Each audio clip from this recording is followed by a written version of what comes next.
Today on the Bandrew Says podcast, we're going to analyze YouTube manipulating search results, the reasoning behind Twitter banning Alex Jones, Sargon of Akkad, and Milo Yiannopoulos, and a couple of other things. So go ahead and stick around.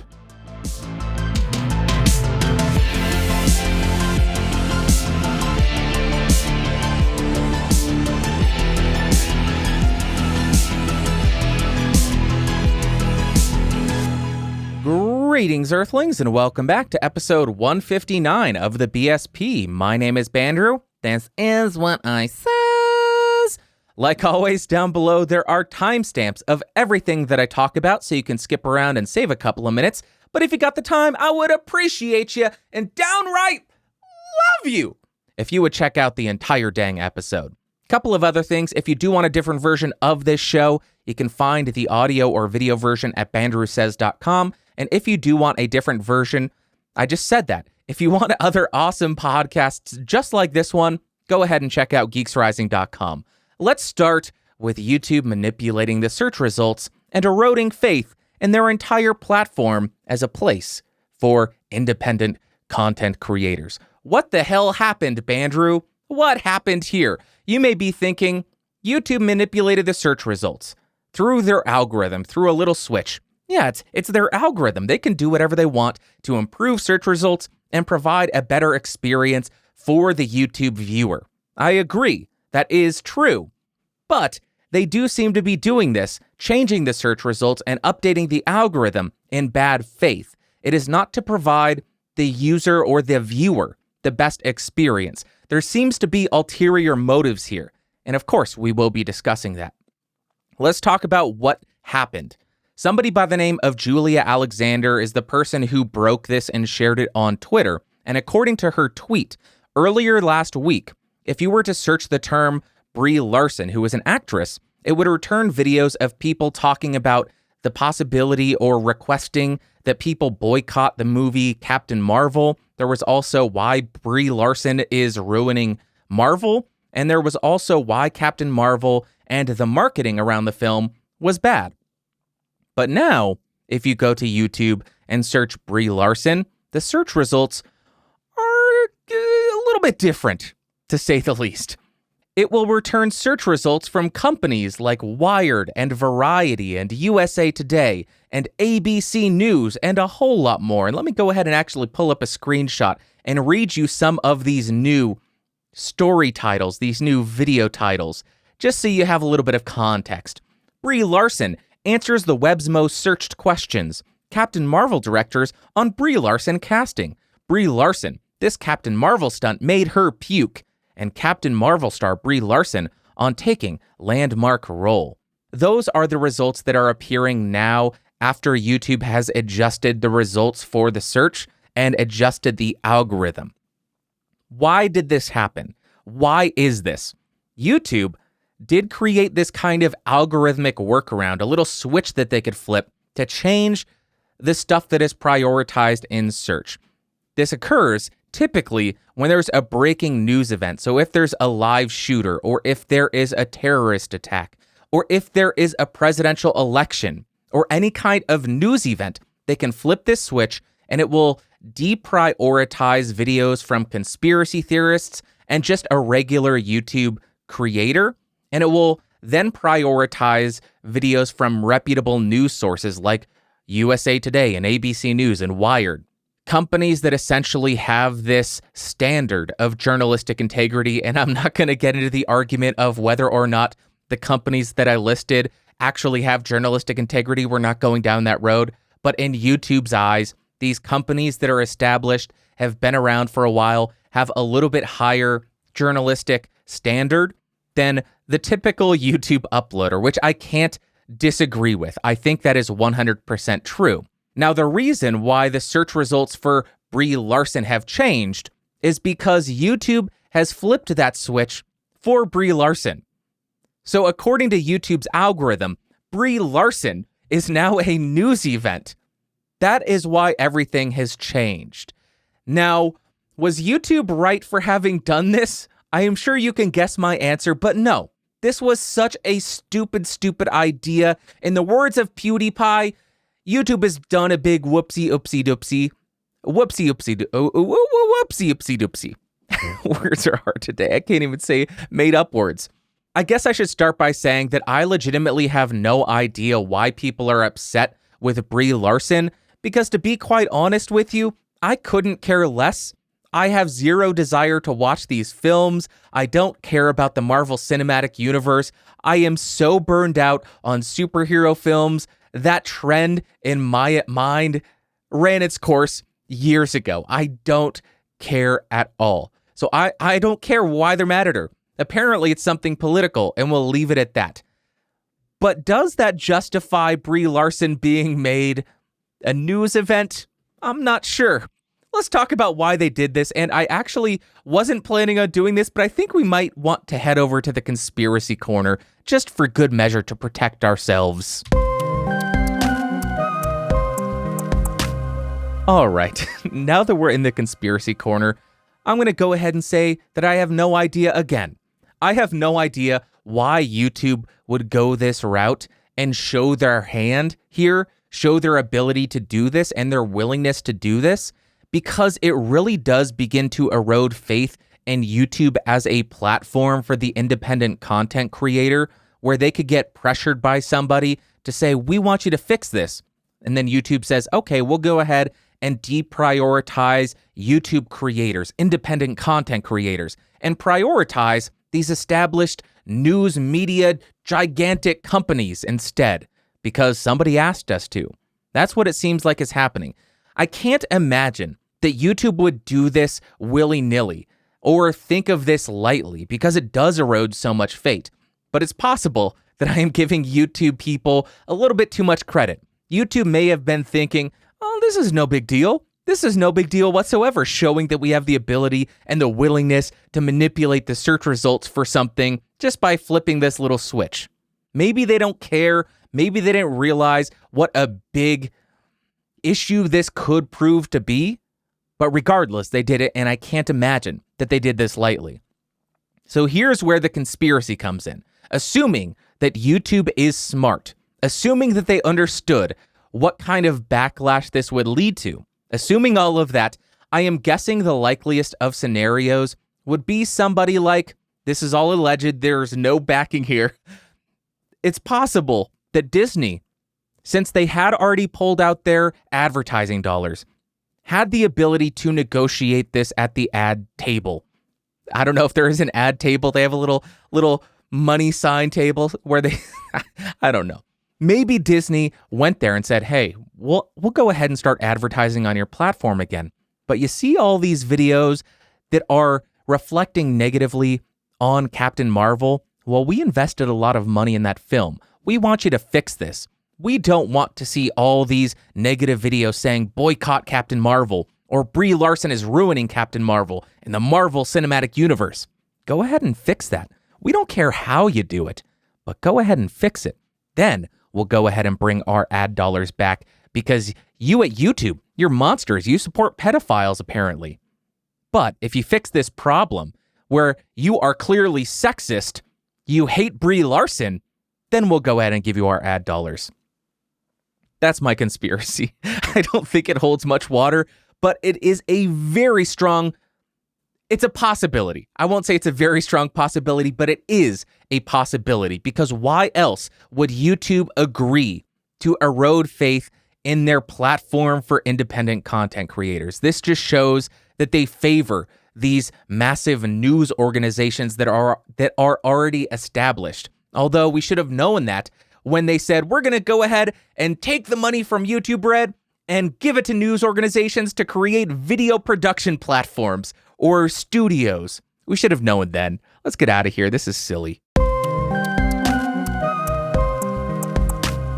Okay, I will end this story by addressing how this affects you as a content creator. And to put it bluntly, you're absolutely 100% undeniably f***ed.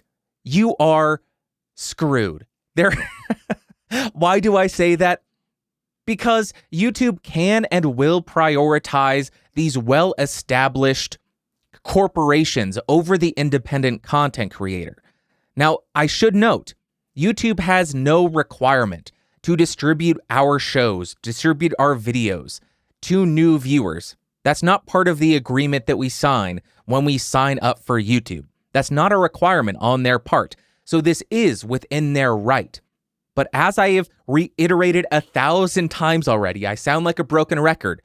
By them doing this, it erodes people's faith in YouTube as a good platform for the independent content creator. And if they continue to go down this road, I can imagine that there will be some new startups that try to address this and pull away people, pull away the content creators to a new platform that does actually prioritize and show that they care about the independent content creator. I'm not saying that YouTube doesn't, because they do. They allow independent content creators to upload their videos and with very minimal work, get monetized. You don't have to have an ad buyer. You don't have to have your own servers. You don't have to have your own video distribution platform or video player or anything. It is still an amazing platform for independent content creators. I want to be clear about that. But I can absolutely 100% see why people will start to question if YouTube is the right place for them as an independent creator. That's it for that story. Long story, but now we got another one. And this story is that Jack Dorsey was recently on the Joe Rogan podcast with Tim Pool, who is a journalist, and Vijaya, Gadde, who is the global lead for legal, policy, and trust and safety on Twitter. I'm not going to go too into depth on the entire 3.5-hour conversation, which I did watch the entire thing of. And if you are an active Twitter user, it is interesting to watch and listen to and see the debate going back and forth. It was a little bit too contentious at the beginning, for my opinion or for my taste. And then it kind of settled into a more open dialogue between both parties, and it got pretty good towards the end. But let's talk about a couple of bannings. That's what I want to focus on. And then I want to share my thoughts on, are these bannable offenses? By me laughing, I'm sure you can tell what my thoughts are going to be. Let's talk about Alex Jones first. That's right. They talked about the instances why Alex Jones was banned. Number 1, he shared a video of a child being thrown into the ground and crying. This is a news story. I don't understand why this is strike-worthy, where they could say you shared a newsworthy story, a video, and we are going to go ahead and give you a strike. There are plenty of news organizations on Twitter who share videos that have very sensitive subject matter, yet they don't receive strikes because they're news organizations.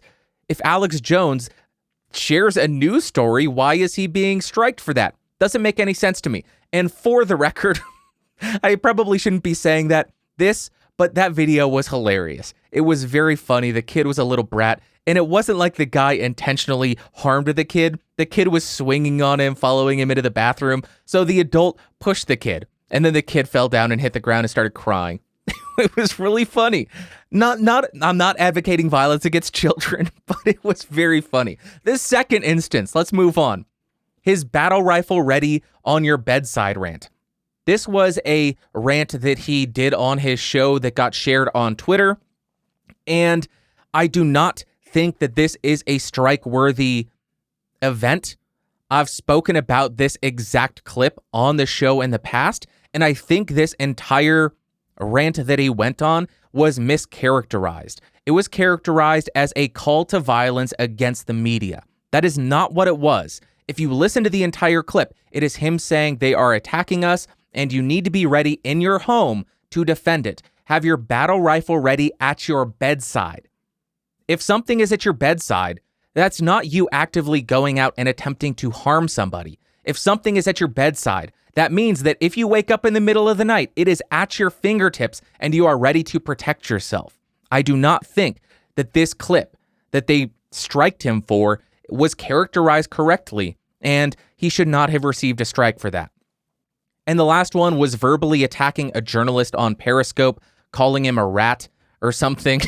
I don't know much about that clip, so I can't speak to it. I didn't watch it. I don't know anything about that. So maybe it's true, maybe it's not. Can't really know. The next one is Milo Yiannopoulos. This guy he's a interesting one. I guess I'll just walk through why he was banned. He went after Leslie Jones during the Ghostbuster thing. He also said that he was a BuzzFeed journalist in his Twitter bio. I didn't realize that could get you a strike. He was a verified account, and he said in his profile, "I'm a BuzzFeed journalist," which is a joke. It's sarcasm because he probably doesn't think too highly of BuzzFeed. But I also understand, well, if he's a verified user, then he should be required to be honest in his Twitter bio. But why would that lead to a strike? Why not just remove his verified badge? I don't know the thinking there. Then they also state that he doxed someone. Terrible, absolutely strike-worthy. And lastly, he told someone that if he were their parent, he would have dashed their head on a rock and tried again. Jesus. They said that was a call to violence. I don't think so. That is a hypothetical situation saying, if you were my kid, I'm not going to go down that road.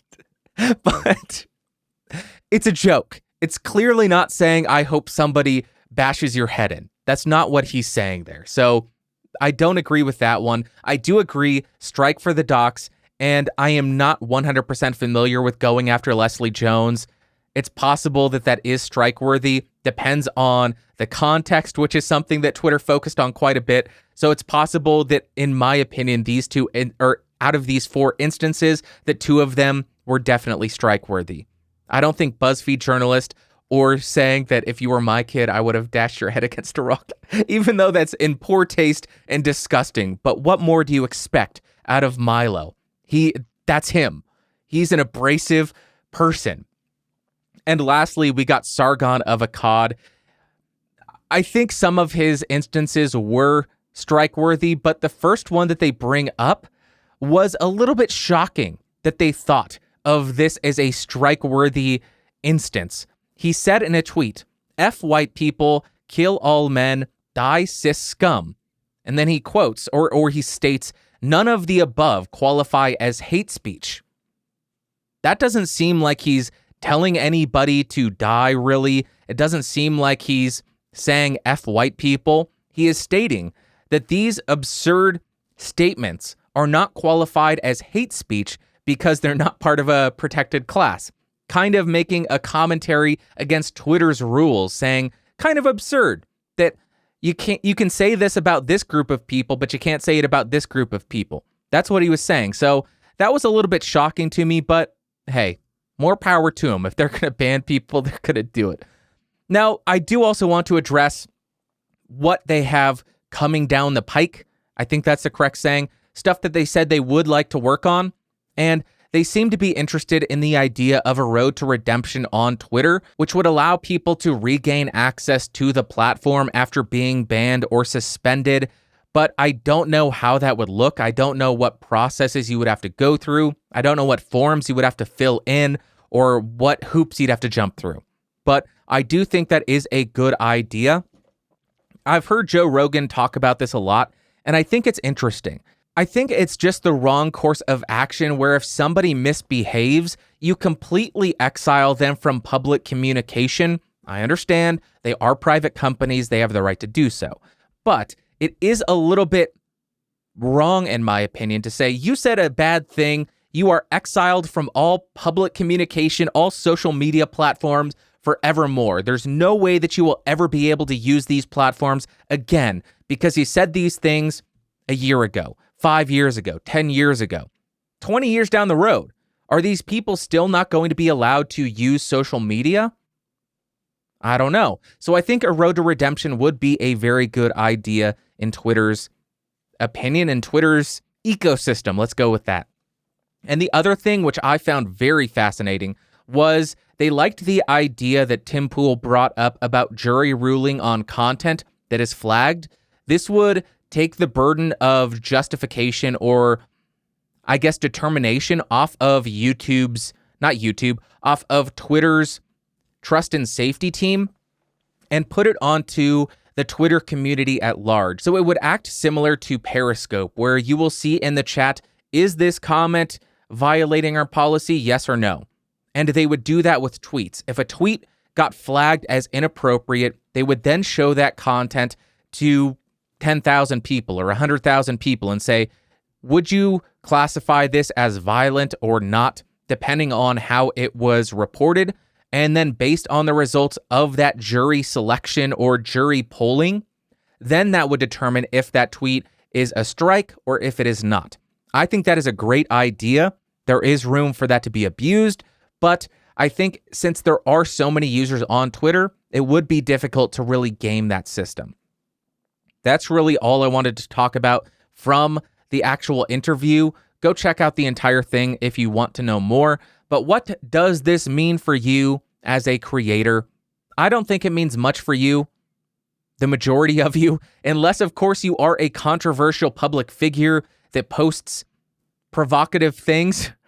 If that's you, or if you are subject to a lot of reporting mobs, then this will affect you. But I don't think there are any listeners to this show that fall into that category. Very large public figures that are controversial and they get hit by dislike or reporting mobs. I don't think there are any of you out there. And it's just nice to know that none of the people who watch or listen to this show are really provocateurs, which is nice. So I appreciate each and every one of you. Let's go a little bit further here. I do think that Twitter does have some inherent biases, but I don't think that's necessarily bad. I think, yes, they do have biases based on where the majority of their employees work, who generate their policies, but that's going to occur. There's no way to create a perfectly unbiased system unless it is decentralized, there's nobody in control, or there are no privacy policies, not privacy policies, but terms of service. Now, with that being said, I think that the larger bias or the main bias that's shown on Twitter likely comes from users who report stuff from manual review. What I mean there is I don't think that Twitter manually reviews every single tweet. No, I can guarantee you Twitter does not manually review every single tweet that is put on their platform or every single tweet that is reported once or twice or three times. I think that there is some kind of threshold. A tweet gets this many reportings, now let's manually review it. So what I mean there is if there's a political party or a group of people that belong to one side of the political aisle, if they report stuff more on Twitter, that stuff will be manually reviewed more, and that means that there is a much higher likelihood of those tweets getting removed and that user getting banned. So that makes it look like Twitter is intentionally targeting one group of people on one side of the political aisle, which I highly doubt they would do. I think it is just the users who use Twitter that are reporting stuff unevenly between the political parties. That's my take on that. And the more and more that conversations like this occur and the more I look into the whole social media thing, it really makes me think that we need to revert back to a time before social media, because I don't think any of this is healthy for us. I don't think this is good for us. This can't be good for us. I don't think we're designed as human beings. When I say designed, I mean through evolution. I don't think we're meant to have opinions of tens of thousands or hundreds of thousands of people being drilled into our brains every single day. I don't think that works for us. I think it would likely be healthier if social media didn't exist. And I know this definitely makes me sound like a technophobic person. Is that a term? Technophobic? It sounds like a really bad techno song. Technophobic. Technophobic. Can somebody make that? I should make that. Why am I asking you? I know how to do music. I should do that. Technophobic.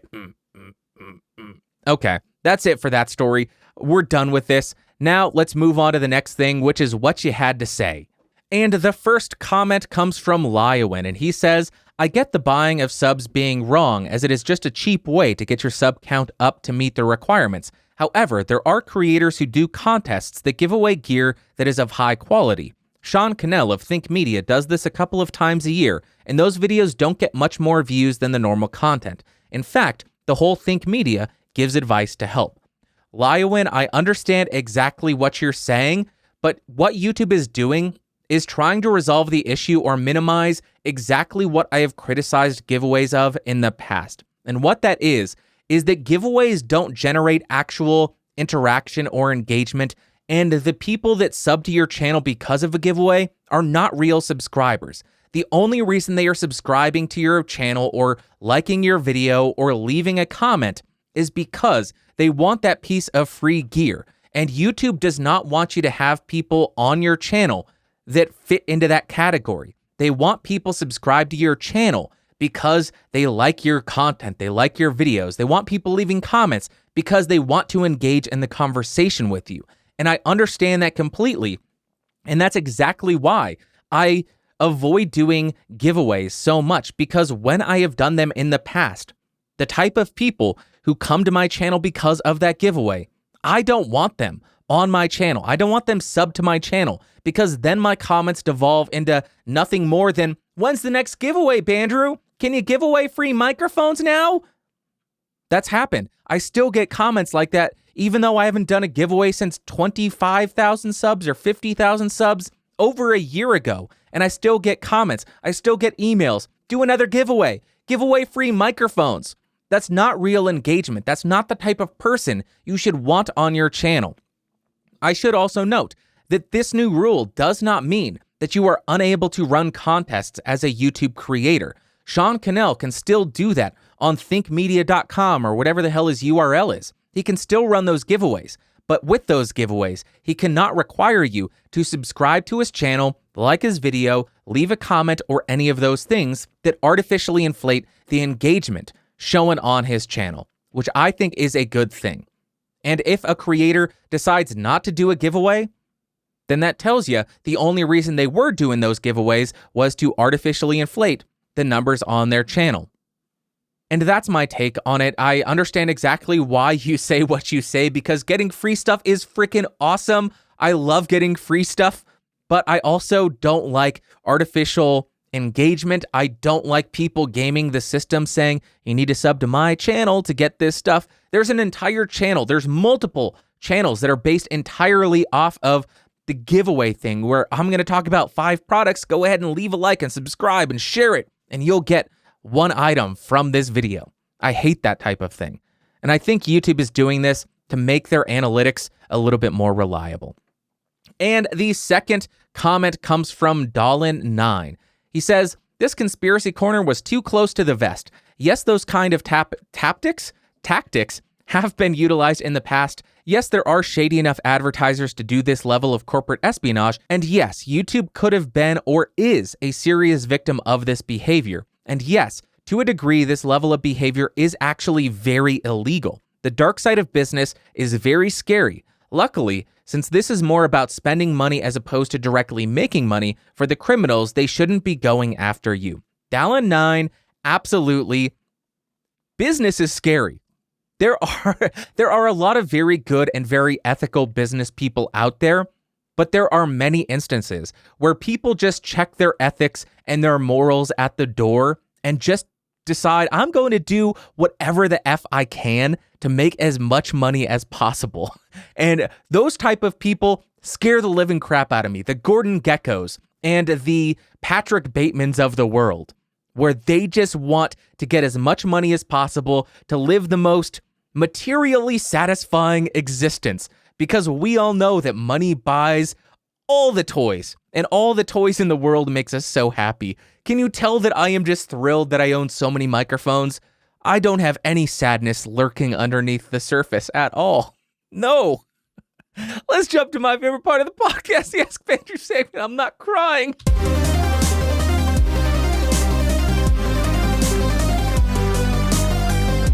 All right. Welcome to the Ask Bandrew segment.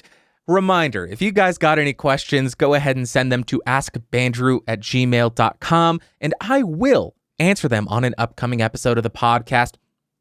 Reminder, again, you can send in audio or video questions to save yourself from listening to me read, or just to get your beautiful face up on this YouTube video, the video version of this podcast. Let's get to the first email, and it comes from Amir. Hey there, I am writing you with the hope that you could provide me with some brief advice based on your rich podcasting experience. Don't know how rich my podcasting experience is, but I will do my best, Amir. First, I need to say that I am a fan of your videos. You're doing a great job. Thank you very much. Appreciate you. And that's the main reason I'm reaching out to you for advice. Here's the deal. I have an idea of starting a podcast which will focus on all aspects of electronic music culture in my country, Bosnia and Herzegovina. Oh God, I apologize to this country. Herzegovina. I didn't realize that was a country. Jesus, American education system, you have failed me. Anyways, he goes on. Music news, production, parties, etc. And I imagined it as a series of interview episodes. In each episode, I would host someone from the electronic music world, from DJs/producers to organizers/promoters, and so on. However, I am still not certain which option to choose, an audio podcast or a video podcast on YouTube. Would you please be kind enough to point me in the right direction in terms of exposure/ease of use? Which option would reach a wider audience or be better for the listener? The format length, I imagine, would center around 1 hour mark. I hope you'll find time to read this and help me with a few words of advice. Very grateful for your time in advance. Thank you. Sincerely, Amir. Amir, amazing question. Thank you very much for sending that in. I will go ahead and do my best to help guide you. I will be your Sherpa up the mountain of podcasting. Initially, I'll start by saying this. If you're doing a full video production with post-production, processing the audio, processing the video, adding lower thirds, doing the editing and uploading it, but your time is limited and you don't have much time throughout the week to dedicate to creating these episodes, do not do video. Video is a time sink. It is a time suck. It has the potential to increase your production time 4 to 5 times as long. It is ridiculous how much time adding a video element to your podcast can bring if you do it to the fullest extent, if you try to make it as professional as possible. There are options for video that would make it very simple, very easy, and not add much time, but we will cover that. Let's talk about which of these podcast approaches will provide better ease of use. For you as a creator, I can almost universally say that audio is going to be significantly easier for you. For audio, you would have the option of recording or printing everything to tape. That's a term meaning that everything that you put into your DAW is recorded, it's done, you don't do anything in post, it's just done as soon as you finish hitting that record button or when you hit the stop button. That's what I mean by printing to tape.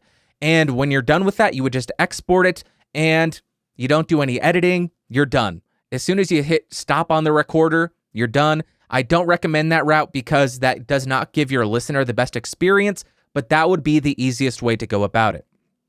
For video, this is what I was talking about. A very easy way to do video that would not add much time to your production time would be using something like Google Hangouts. This is something that the Podcasters Roundtable does.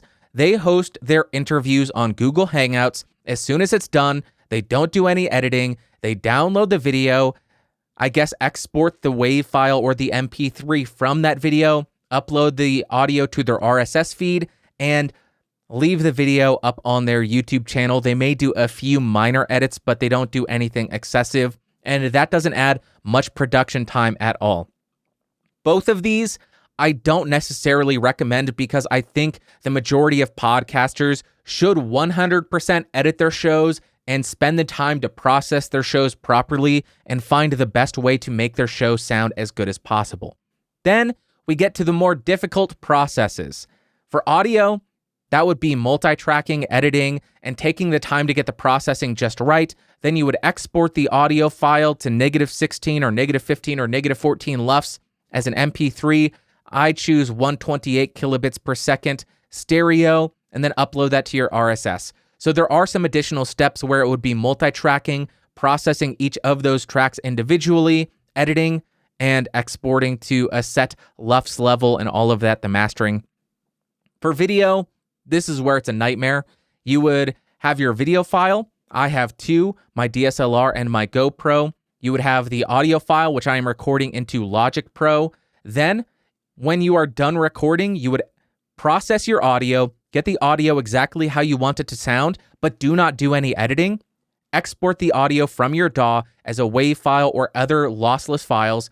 Then drop the video files and the audio files into your video editor, do all the editing you need to in there, then export that to a finalized video file, then export the WAV or the MP3 from that video file, then upload the audio to your RSS, then upload the video to your YouTube channel. It's a nightmare. I don't recommend it. If you can avoid doing video like that, don't do it. I hate it. It takes so much time. I don't really hate it. I like making these videos. They're so much fun. So as far as ease of use, audio will be exponentially easier for you. You can do video very easily with Google Hangouts, but I do recommend editing and doing all of that. For your listener, which is easier to use? I would actually say video. Why do you say that, Bandrew? I will answer you right now. YouTube is ubiquitous. Everybody knows what YouTube is. Everybody knows how to use YouTube, but not everybody knows what a podcast is or how to access a podcast. So I think video is easier for people to use because they know how to go onto YouTube and search for a certain channel, search for a certain video on a topic. But how frequently have you had to explain to somebody what a podcast is? How often have you had to explain to somebody what a podcatcher is and where to download a podcatcher and what they do and how to find podcasts? It's a nightmare explaining that to people because not everybody knows what it is.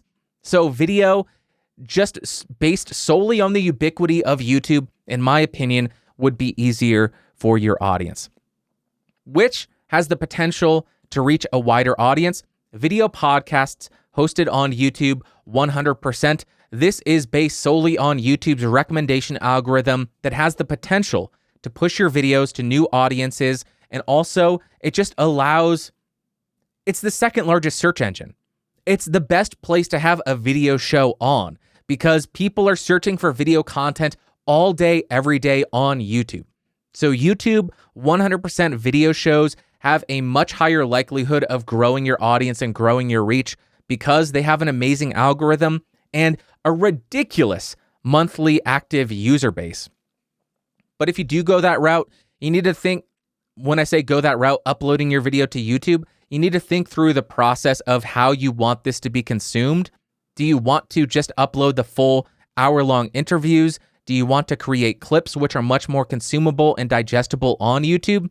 You got a lot of thinking to do if you want to go down the road of producing a full video show to throw on YouTube. But yeah, based solely on YouTube, video, much higher likelihood of discoverability. And which is better for the listener? You know, it really depends on the listener and viewer, their bandwidth, their internet speeds, their data caps, all of that. Obviously, if they have low internet speeds and low data caps, audio is going to be much, much better. But there are people who prefer to watch their podcasts as video. So I think it's good to have both options. If you do the video show, that doesn't mean that you don't upload your audio to an RSS feed. That just means that you give your audience another option on how to consume your show. I think that is actually it for my answer to your email. I hope I answered all your questions. I think I did. Best of luck, Amir. Next email comes from Thomas. Sorry to bug you with a tech question. I'm frankly kind of stumped. My roommate and I have a podcast and we both use the Blue Yeti microphones. Ugh. Whenever we try to connect them both to the same computer, we end up getting an error message. We looked it up and it seems like for whatever reason, the computer can't accept audio from two identical model microphones. It gets confused or something. I watched your video on recording audio from multiple USB mics and it mirrors the method we used, with the only difference being that you were able to use 3 different types of mics, while we are just using 2 Blue Yetis. Is there anything we can do to solve this? We're thinking of buying a mixer, but I don't want to find out that a mixer can't handle 2 identical model microphones either. Thanks for your help. Thomas, I don't know how to pronounce it. There's an H. I'm going to say Thomas. I'm guessing it's Thomas. Unfortunately, I am not able to test this theory out because I don't own 2 of the same USB microphones. But based on my comment section, I think you're absolutely right. I don't think that there's a possibility on most computers to use two identical USB microphones and get the multi-tracking functionality. The computers just get confused because they're using the same driver or something. I don't know. But I believe you are correct. You cannot use two of the same USB microphones as multi-tracking on the same computer. As far as a mixer, I have never heard of a mixer not allowing the use of the same microphone. I should indicate I am unaware of any mixer that allows you to connect USB microphones to it. I don't think that's a possibility. I don't think that exists. So if you are planning on using the standard Blue Yeti with a mixer, I'm not aware of that being a possibility. You would have to run, I guess, the 3.5 millimeter headphone out into the mixer, and I would not recommend that. What I would recommend is if you're going the route of a mixer, sell the Blue Yetis, get a mixer, and then pick up a couple of XLR USB microphones like the ATR or the Samson Q2U, the Audio-Technica ATR 2100 USB, or the AT2005 USB. All three of those are both USB and XLR microphones. When you are doing a multi-track recording, you would need to get or use the XLR outputs of those microphones into the mixer, but I think that would be a better option. If you do want to multi-track, though, I should note that most USB mixers don't do that either. That's something else I needed to point out.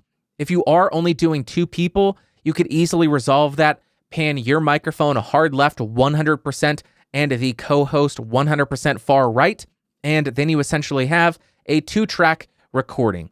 I don't know if I answered your question. I think I did. XLR microphones, mixer, you should be good to go.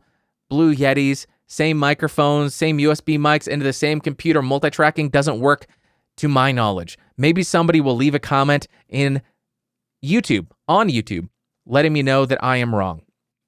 The last email comes from Liberty Dude. He says, "Hi again. Finally got my RE20 Cloudlifter PSA1 Boom Arm Q802 USB interface. New to me, 2011 iMac loaded music production computer.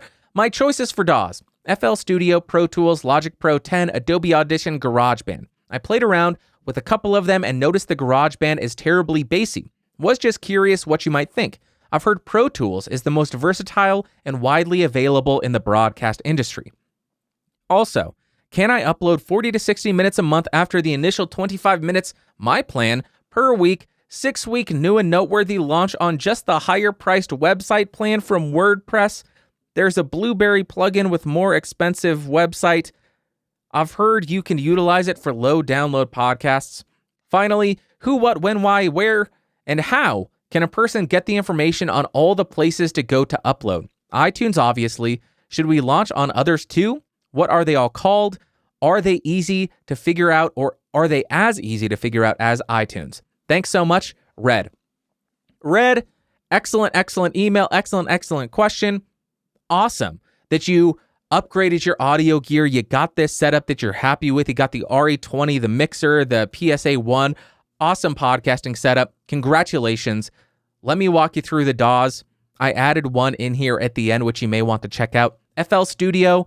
I have never heard of anybody using this for podcasting. I am sure people do. I have only really heard of this for music production. Pro Tools, industry standard for a reason, mainly in music production, because it is robust, but it is insanely expensive. You pay a premium and you only get a license for that year. Whenever there's an upgrade, you need to pay an upgrade fee, which is a bummer because that thing is G-dang expensive, which sucks. Then we got Logic Pro 10. It's pretty full-featured. I am sure there is stuff that it doesn't do that you may need to do. I haven't run into any issues with that. It is essentially GarageBand on steroids, but you pay $200 once and you get updates forevermore. I bought this in 2013, whenever Logic Pro 10 came out, and I have never paid another dime, and I have gotten updates quite frequently, which has been awesome. So that's a big benefit to Logic Pro. Then you got Adobe Audition. A lot of podcasters love this. I have not personally used it, but it is very popular for podcasters and voiceover artists. One thing that turns me off of Adobe Audition is the monthly subscription fee. I effing hate that stuff. I hate Adobe for doing that. With Photoshop as well. I do pay them for that, but damn them to hell. Then you got GarageBand. It's fine. I haven't used it in years, but I think it lacks a lot of granularity that you may end up needing. Like I said, if Logic Pro is like GarageBand on steroids, so if you do plan on eventually upgrading to Logic Pro 10, GarageBand may be a decent option because that will get you, I guess, acclimated to that ecosystem, and then you could just transition seamlessly into Logic Pro 10. But the one that I added is Reaper. This is insanely popular. It's only $60, I think, and people love this thing. People rave about it. So many people use it. One of them that comes to mind is Mike Delgadio. If you were to go this route, $60 for a full-featured DAW, and there are a tremendous amount of tutorials out there from Booth Junkie in particular, that may be a good option as well. Regarding the different sound quality, where GarageBand just sounds bassy, I have never tested or compared the audio output quality of the different DAWs. Maybe that's something I should do, but I don't know if that's a thing or not. It's a possibility.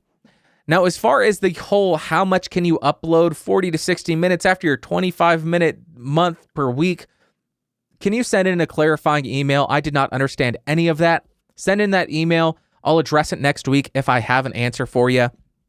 If I don't, I'll just reply, I don't know. Can you just clarify that? And where do you upload the show to? That's the other question that you had.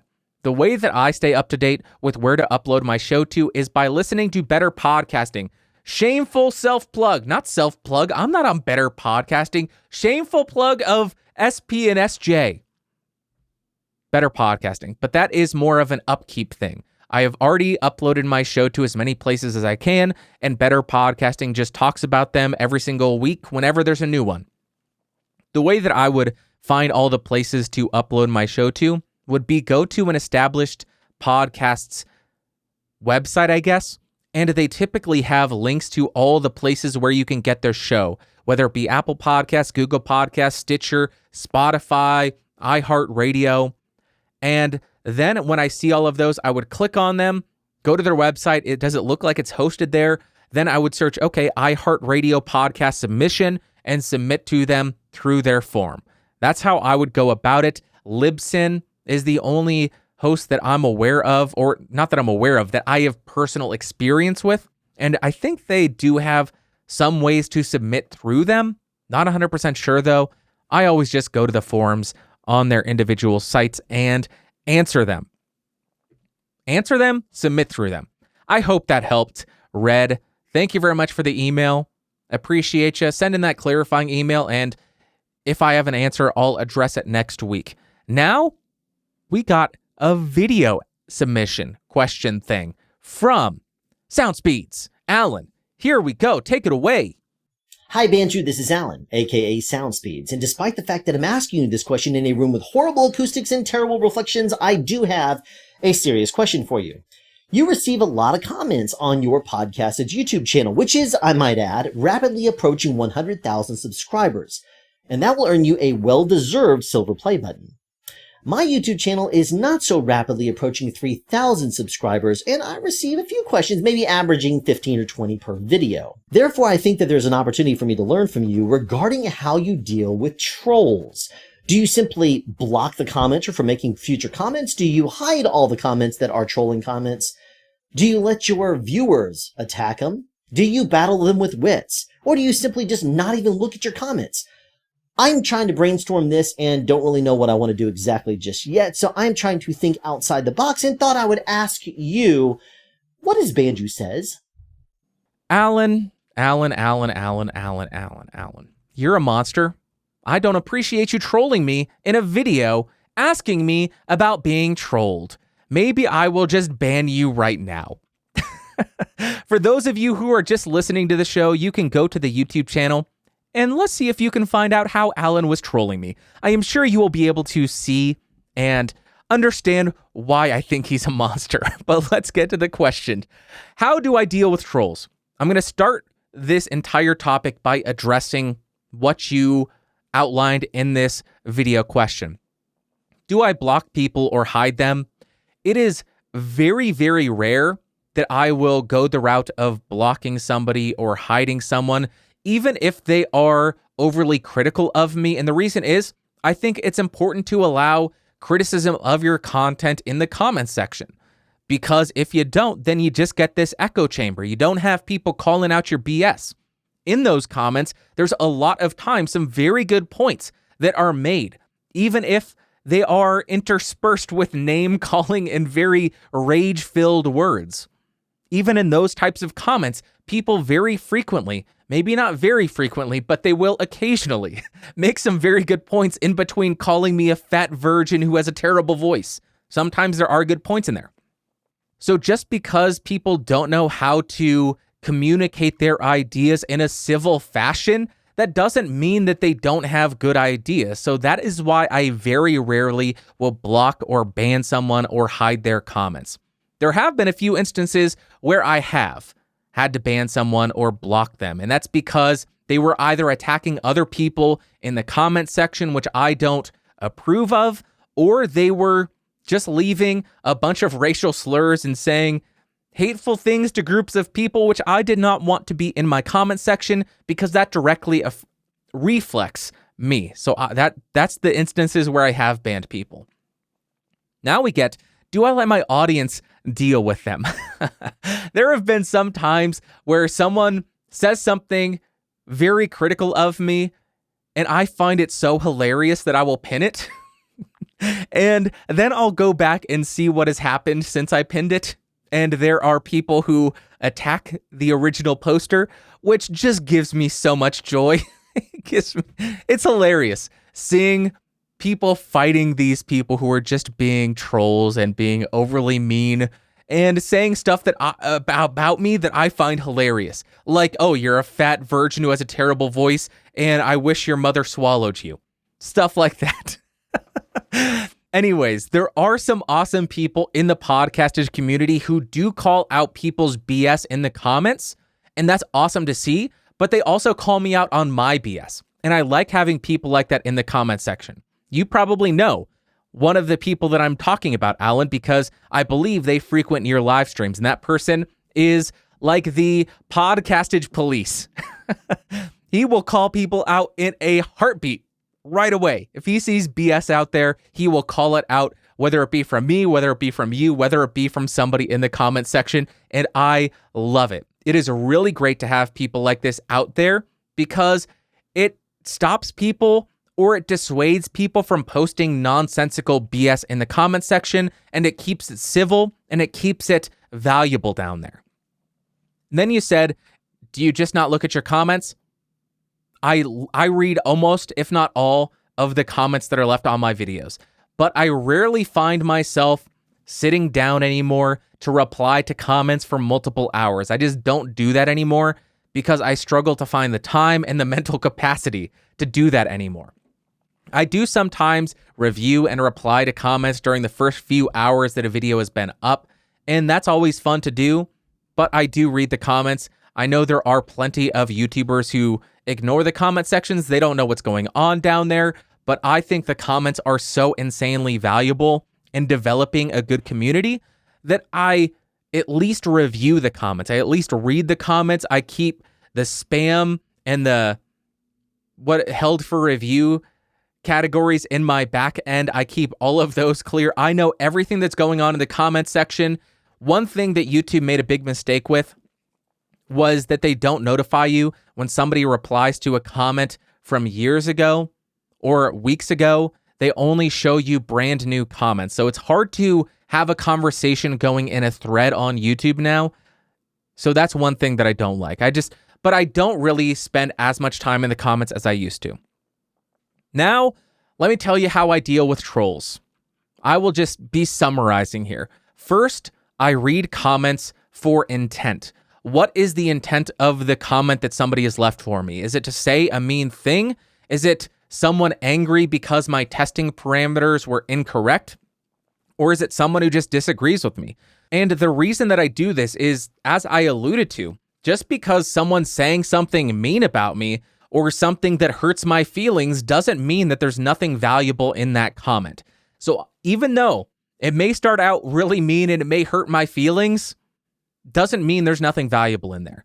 So even if they're a troll, there's the possibility that you can learn something from them or change your content strategy or something from that mean and hurtful comment. I'm not fat. Okay, I'm big boned. Bullies on the internet everywhere. The second thing I do, I ignore them.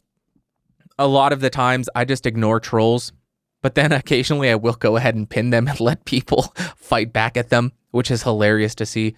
And I understand that ignoring trolls is easier said than done, especially for a straight white male. I would hate to be a female on the internet. I would hate to be a minority on the internet. I would hate to be anybody else on the internet. I have it goddamn easy because I am a straight white male. So I understand it's easier said than done, and I still let trolls get to me. But it really is important to understand that trolls are normally 10-year-old boys hiding in their parents' basement.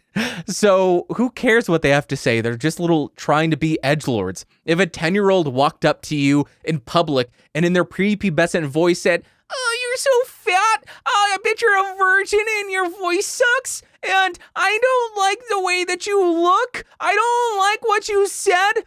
If somebody did that, you would be laughing in their face until they start crying to their mama.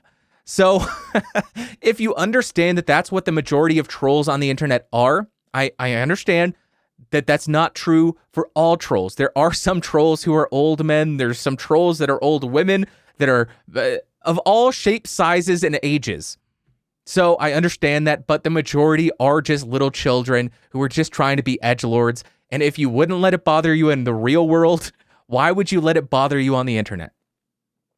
So, last resort is to block them. I don't like going this route, but in rare cases where I think the comments that they're leaving will negatively reflect on me, or it could lead to people being really offended or thinking that I am condoning that behavior, I just won't. I'll just block them if it's a recurring thing, or especially if it's spam. That seems to be the majority of what I get now. It's not in terms of comments, but in terms of trolls. It's either trolls or spam, and most of it is just spam. Hey, check out my channel. Oh my God, you need to check out how I record in the... Shut up. Nobody cares. And if they spam 100 comments across 100 videos, I will ban them and block them and hide all of their comments because I don't want that crap. Okay. I guess you ended with, what is Bandrew says?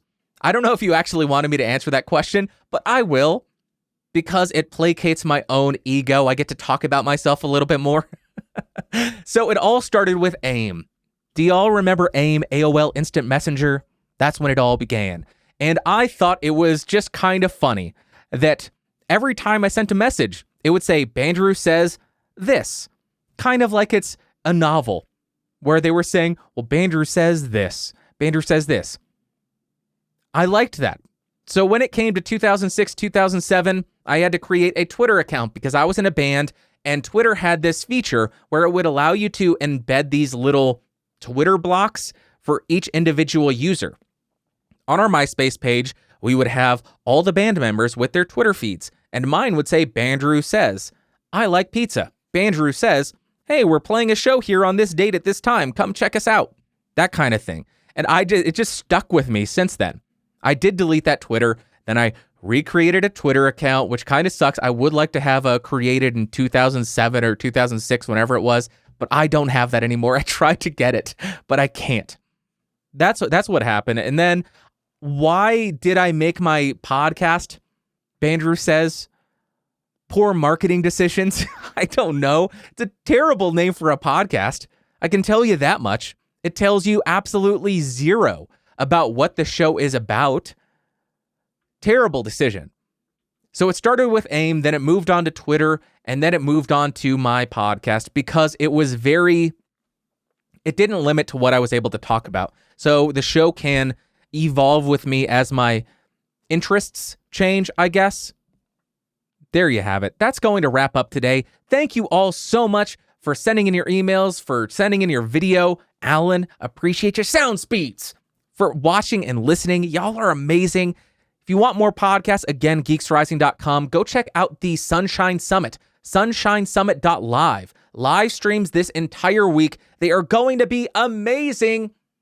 One personal thing, absolutely daylight savings time. I hate this goddamn thing. It is the worst. I lost an hour out of my day. What a excuse for a thing to exist. Daylight savings can go fuck itself. I'll see you all next time. BandrewSaid.com. Bye.